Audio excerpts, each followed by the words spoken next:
Hey everybody, Zach here with the Builders Brotherhood, and today I'm coming at you with a video about 10 ways to grow your construction business. And these are some practical ways to where if you take any of these steps, it will for sure make your business go in the right direction. And so I would like to start off with number one, and that's focusing on the projects that you currently have open. And this may sound a little bit obvious, but for a lot of us, we get caught up in the fact that we want to keep bringing projects in and we don't actually focus on the ones that we're working on. And even though bringing in future projects is very important for the business, working on the ones that you have currently open should be your priority because if you're not performing outstanding service and work for your clients, then it's not going to translate into future work for you or referrals from those people. Or you're going to actually have to go back and fix some of the mistakes that happen because you aren't paying as close of attention to the clients that you currently are working with. And then, even at a worser case scenario, is you're going to have to lose some money because you're not closely paying attention to the project. You may be losing some potential change orders in the process, and that ultimately ends up with you just losing money in the long run on a project where you could have finished with a higher gross profit. So focus on the projects that you have open while also bringing in other projects, but primarily keep that focus on those projects that you have open.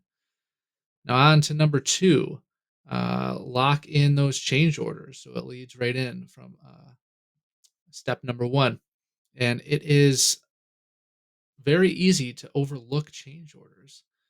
We should not be fishing for them by any means. We shouldn't just sell a project to a client and for a lower price and then hit them with 50 change orders. That's not what is the right thing to do. But when we're in this industry, things that we did not anticipate are going to arise. And when that happens, then you need to lock in that money. You can't just be performing work for free just because it is somewhere close to the scope of work that you had for the project. No. There is a time to give out freebies if it's fixing a doorknob that hasn't been working for them or doing something small. By all means, do something like that, but don't just expand your scope of work without getting a change order. The client signed a contract with you, and if you've watched my previous videos, you need to outline these contracts efficiently so that you can lock in the change orders that are outside of the scope of work. And this effectively is going to grow your business dramatically because you're going to be finishing each project with a higher gross profit because you're only performing work that you're getting paid for. It's so easy to do more work than what you're actually getting paid for. And a lot of people lose astronomical amounts of money because of this, not only on the labor, but also materials. You end up buying more materials to do that work. If you find some sort of rot while you're doing framing, well, that's a change order. If you didn't outline that in the contract, don't just fix little things here and there without actually having a discussion with the homeowner and locking those in. So on to number three, really big deal is you need to reward your employees. So the only way that you're going to actually grow your business is if you have people working with you and for you in your business, because no man is an island. You need other people with you. Uh, you can't do everything. It just ends up in disaster if you try to wear all those hats. And so for you to keep quality employees and make them inspired and excited to come to work every day, then you need to reward them.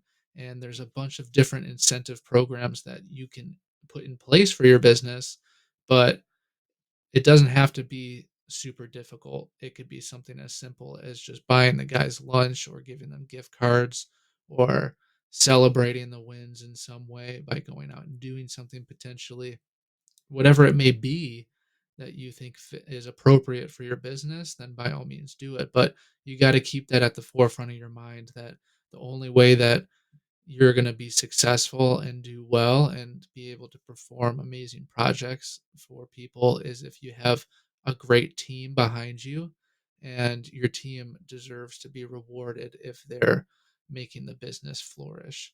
And so you should put a lot of time and effort into rewarding your employees. It will go a very long way.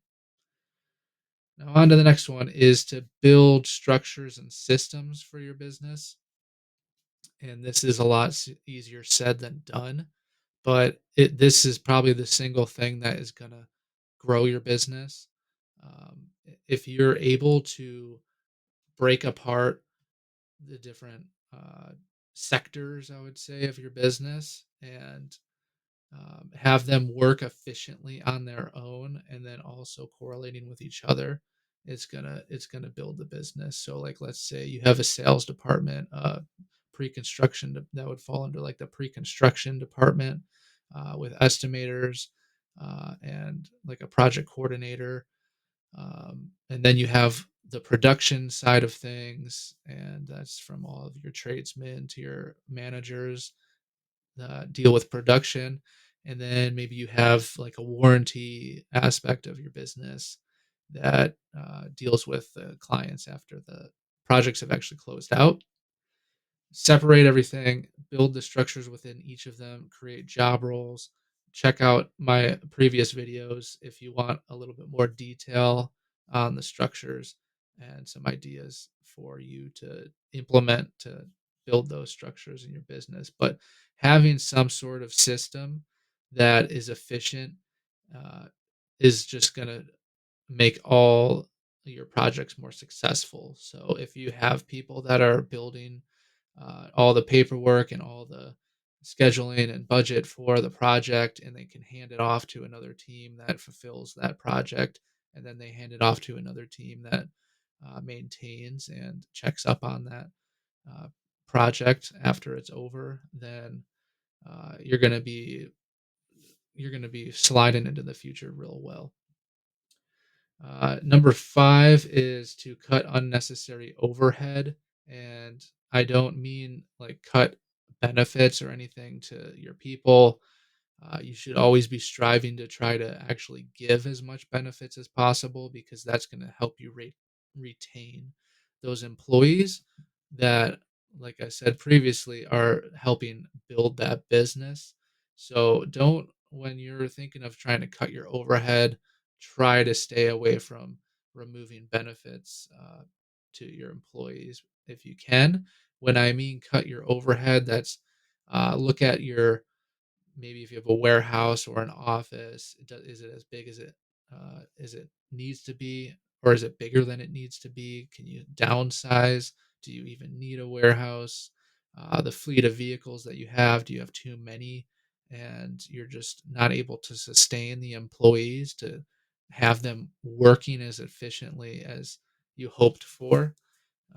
If they're not getting used every day of the week, for the 8, 10 hours a day, then maybe it's not as efficient to have all these pieces of equipment. If you have more heavy machinery, as there are some that just aren't really providing a lot of value to the company, and you could probably do without and just sub out some of the work.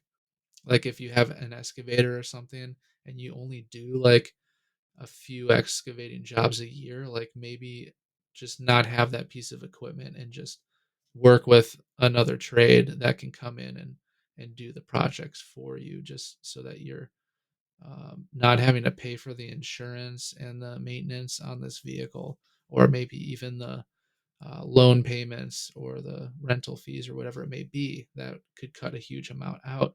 But try to look at all the different aspects of your business and see where you can cut away that overhead, because you'll be retaining more money for the business, and you can put that money into more productive ventures. Like if it's marketing, if it's bringing onboarding more people, if it's building the systems like I talked about, that's going to take time and money. So anywhere that you can bring more money into the business is going to be more beneficial, not just into your own pocket, but into the actual business itself.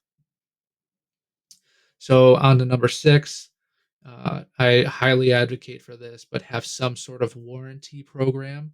And so it doesn't have to be anything crazy if you're not comfortable having a super big warranty program, but even just like a year is pretty standard.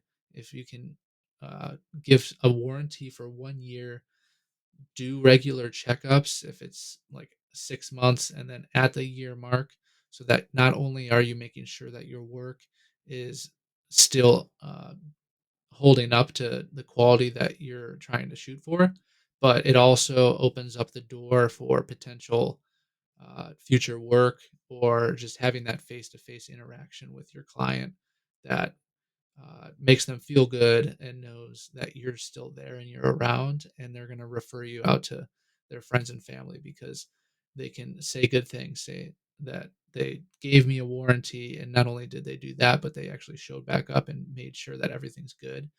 The reason that I advocate for having at least a 1 year warranty is because no matter what climate you're in, it's going to obviously be more dramatic if you have the full 4 seasons. But even without the full 4 seasons, 1 year gives uh, a lot of time for your work to acclimate, and it's going to move and settle and do these different things.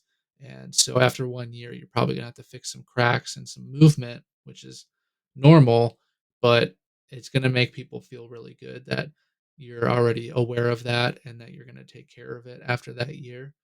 And like I said, they're just going to refer you and speak very highly of you because you're taking care of them even after you got that final check.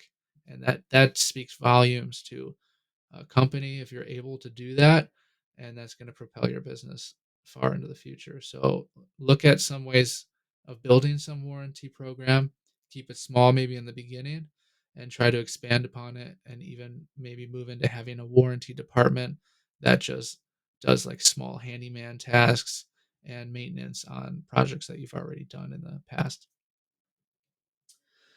Number 7 is to get an accountant. And so once you start having a lot of money flowing through the business, it's very difficult for you to keep all the money straight because you're dealing with so many other things. You're onboarding employees, you're doing the sales, you're fulfilling projects. And on top of that, if you're trying to track all the money, excuse me, it's going to be you're going to be losing money through the cracks and you're not even going to realize it. And so take the time, find a good accountant, and just bring them on and work with them and make sure that all the money that you're have flowing through the business is categorized properly. It's you're not getting double charged for things because it does happen all the time. Just having somebody's eyes on the money at all times is necessary to be successful in this industry. So look down some sort of avenue to find in either a subcontractor who's an accountant, or maybe even having a full time employee that is an accountant or a CFO or something like that. Number 8 is to build relationships with other tradesmen or other contractors. And so not only are you going to have a person to call whenever you need something, or your project extends into something that you're not doing or you're not familiar with, and you can bring them in and you can help fulfill that project because they're the professional at doing that thing. Excuse me. While as you're the professional for doing something else. So it's really good to have good friends and build relationships with trades for that reason, but also it's another reason for you to get work.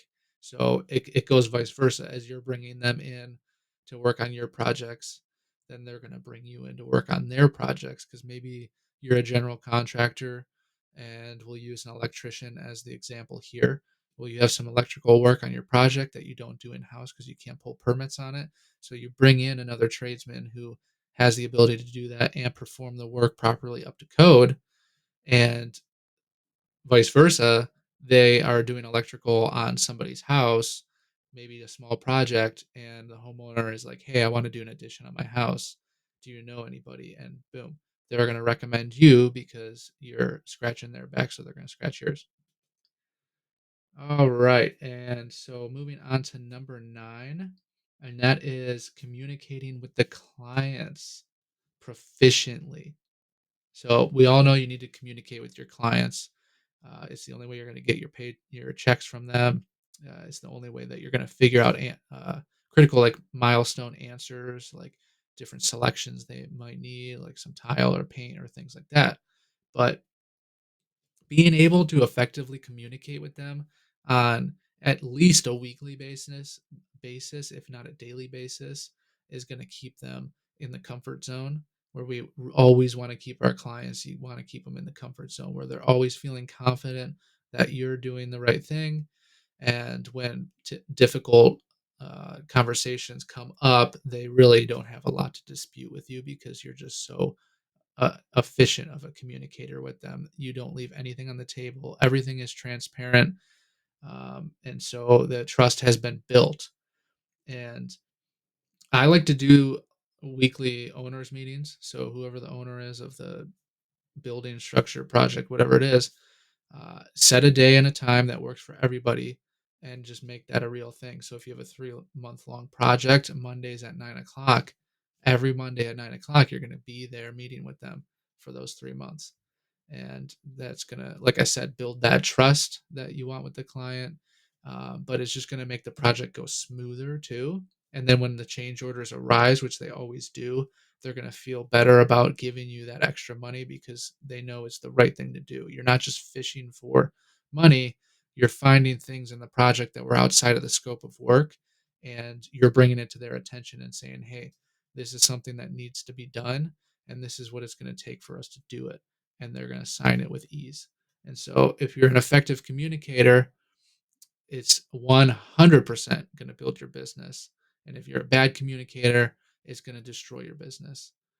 Communication is 100% key to make it anywhere in any business. You can't just leave people in the dark. That's how you're gonna fall by the wayside. Um, so maybe it's reading up on some books or watching some YouTube videos about communication skills, but acquire them. Anybody is capable of doing it. Same with leadership. Anybody is capable of doing it. It's just putting yourself in uncomfortable situations where you're forced to be a leader or a good communicator. Um, and you'll just get more efficient at it over time. So just step out of your comfort zone with that so that you can put the client in their comfort zone.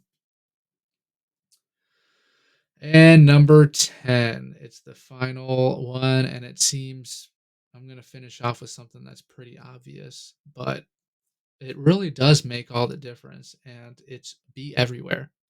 So, whatever your preferred clientele is or your preferred area of work is, you got to be everywhere there. So, if you got a fleet of vehicles, have them lettered up, have your name and your phone number and everything on them. Always be carrying your business cards. Put yard signs in the yards of the projects that you're working on. Uh, Put up flyers at coffee shops, whatever it takes. I mean, be a part of the community. Go join like a BNI group or something and meet the community. Uh, if you're religious, like be a part of the church in the area and get to know everybody in that area by on a first name basis.